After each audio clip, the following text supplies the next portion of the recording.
Hello everyone. This year I thought I would do something different. I thought I would do some reviews of Mewtwo for a while. This will all lead up on like a Pokemon the movie I just viewed on Christmas Eve and something that's already made for this marathon. So to start things off, I thought I would do a second movie I was seen at the theater, Space Jam. Held in the summer 1973 while young Michael Jordan is playing basketball to one day go to school and play professionally, also to I Believe I Can Fly by R. Kelly. That's a very well-known song and some of you may be surprised to know it came from this movie. It has a very catchy soundtrack including Looney Tunes having songs like Exorcist, Jay-Z, and Method Man before it got big. Imagine that. As Michael goes one last basket for bed, get the opening credits to dramatic theme song by the Quality DJs. It's been remixed an absurd amount of times on this site alone. The film was also directed by Joe Pytka, with several other directors helping with the animation and Nigel McGill helping with the basketball scenes. At the credits show Michael in his basketball career 20 years past his initial time in 1993, which has to play baseball in spare time. We then cut to a theme park in space, Moana Mountain, which is run by the devious Swag Hammer voiced by Danny DeVito. Swag Hammer is seeking new attractions for his park and finds some within his henchmen / kids and nerdlocks, see a bunch of Looney Tunes cartoons on the monitors. In addition to this movie apparently being spawned for a series of Air Jordan adverts of Bogues and Jordan, this bears also self-deprecating jab at 6 miles per hour which one was mistaken. It's amazing how certain films calling such a time they were made. It's the only movie I know where Bugs Bunny and Michael Jordan share top billing. Back on Earth, while Michael isn't the best at baseball, his assistant Stanley Podolak, played by Wayne Knight, chases him on quite eagerly. For those of you who don't know who he is, or miss Michael Jurassic Park, basically he was that generation's Kevin James. If you needed a goofy fan for your movie, he was your man. It's also friends with actor Bill Murray and Larry Bird of the Boston Celtics, playing soft parody versions of themselves. Celebrities. Am I right, folks? There are also fictionalized versions of Michael's wife Juanita, played by Teresa Randall, and his daughter Jasmine, played by Penny Bay Bridges. Anyway, after another luck ship busts the game and crashes into land in Looney Tunes, we see Bugs Bunny spend with Fred on how to dress how the Tunes all has new voice actors, given the pass of Mel Blanc in 1989. Bugs and Elmer in this movie are voiced by Billy West, who has had many roles in animations such as Stimpson J. Cat, Elmer and Stimpy, and Philip J. Fry in Futurama. So, the Nerdlocks confront Bugs and the leader pound a man to gather all the Looney Tunes so they take him for a ride.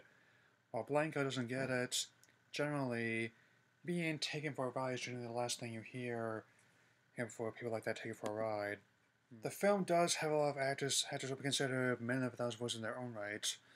Michael's daughter Charles is voiced by Frank Welker, who has had many roles including Fred Mivers in Scooby-Doo, where he stands the real Ghostbusters, and the original voice of Megatron Soundwave on Transformers, among countless others. D. Bradley Baker voiced Daffy Duck and Tasmanian Devil in this movie. Barb Bergen voiced Moira the Martian, Porky Pig and Tweety Bird. Bill Farmer voiced Sylvester, Foghorn Leghorn, Yosemite Sam. Maurice LaMarche voiced Pepe Le Pew. June Foyer plays Vala's Granny, and she's one of the many beloved entertainers we have lost this year. Meanwhile, the emergency meeting is held on the world of Looney Tunes. I never noticed the gag on the sign. I was younger, about Tony Bennett playing after the meeting. Sometimes just ended up pausing the movie at the right moment. So, Knot tells all of them they're going to Moana Mountain as new attractions / prisoners. The Bugs advise them to defend themselves by playing a basketball against them. The Nerdlocks, realizing they can't win their own due to lack of skill or tall stature, decide to do what they do best: cheat. We then cut to a game in New York City where the Nerdlocks don a very suspect disguise as Dexter Couple fans played by Dan Castellaneta, aka Homer Simpson, and Patricia Heaton, best known as Ray's wife and Everybody Loves Raymond. In Epstein, the talents are Charles Barkley of the Phoenix Suns, Patrick Ewing of the New York Knicks, Sean Bradley of Philadelphia 76ers, Larry Johnson, the Charlotte Hornets, and Muggsy Bogues, also the Hornets. So, the most 90s NBA stars you could find outside a game of NBA Jam Tournament Edition. As Michael sees what happened on the news, Stan gets from the game of golf, saying, and I quote, "Get your hands on this if you're Nikes, grab your Wheaties and Gatorade and we'll pick up a Big Mac on the way to the ballpark." To think people were so hard on Krispy Kreme and the new Power Rangers. After a brief scene with the other NBA players considering what happened with Barkley and Ewing, we cut back to Looney Tunes practicing Daffy modeling some of the most 90s hours I can see.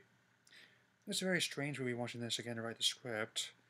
Bugs as a Nerdlocks use a quarter practice, and they use a stolen talent to transform the Pound, Knot, Blanco, Bang, and Bupkis into dreaded Monstars. They're pretty nasty, but I still like them better than the Supersonics.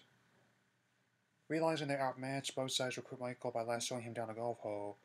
I must say the chroma key effects are pretty good for the time, and they put us probably over the last 20 odd years. Anyway, Michael does agree to help the Looney Tunes and get a montage of the NBA stars dealing with the problems such a pretty good cover of Basketball Jones. They also never noticed the presence of Schlesinger Jim and events to producer original shorts Leon Schlesinger. We are then introduced to Lola, voiced by Kath Soucie, who was a new character created for this film. Soucie has also had many roles as a voice actress, and she's still active today. As for her design, let me put it this way. She's got as many candid fans of her as someone like Judy Hopps does now. Michael continues to practice but doesn't do so well in golf cleats, and so Michael asks Bugs if to bring his basketball game from his home in the real world. Well, what we consider the real world in 1906 anyway. They find his shoes and shorts from college North Carolina, and his kids strange to find giving Bugs and Daffy their dad's gear. Kids, am I right? There's also a brief scene the NBA players consulting a psychic, and even though she's right, they basically treat with the same level of credibility as Miss Cleo, rest her soul. Oh, Michael's still able to play with his gear on, and the film has a really good cover of Flag and Eagle. Stan also has found Michael to try and dig his way to him, after just following Linton's around the golf hole. They may not be following a white rabbit, but it is following a snarky gray one and a crazy black duck. When the NBA season on the surface is cancelled, the ultimate game is going to take place on 9 Million Tunes as the Toon Squad suits up to instrumental remix of Pump Up the Jam or Technotronic. Very on-the-nose choice, and a good song too. That's what we would like James Newton Howard score on this movie, but I digress. The game begins one of the most over-the-top and glorious day cartoon scenes I've ever seen. The first half of the game is very one-sided, especially when Falcon Lincoln gets roasted. Did you order original recipe or extra crispy?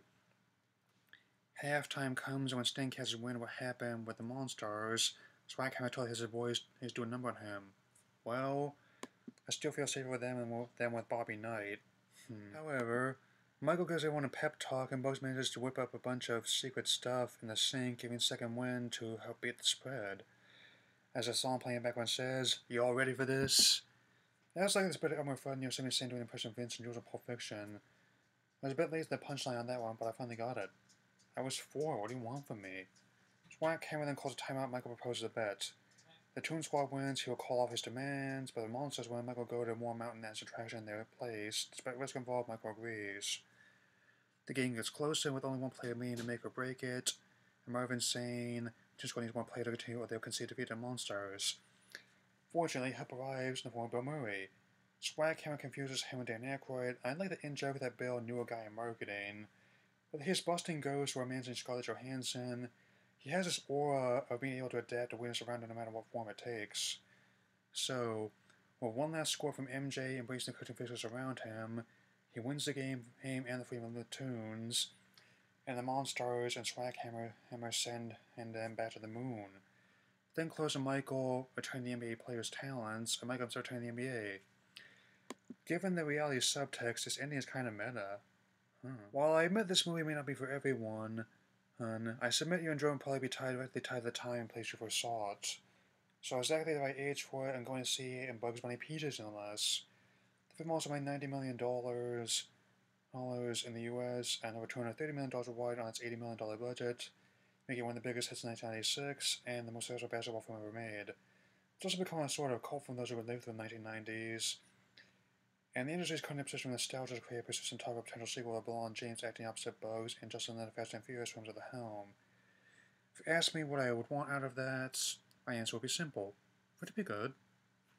Given how effective nostalgia is a marketing tool, there's a potential given how many advanced special effects there have been since 1996. For now, however, I submit this film is pretty fun for me to look at, and an overall fun way to spend 8 minutes. Final rating 3.5 out of 4.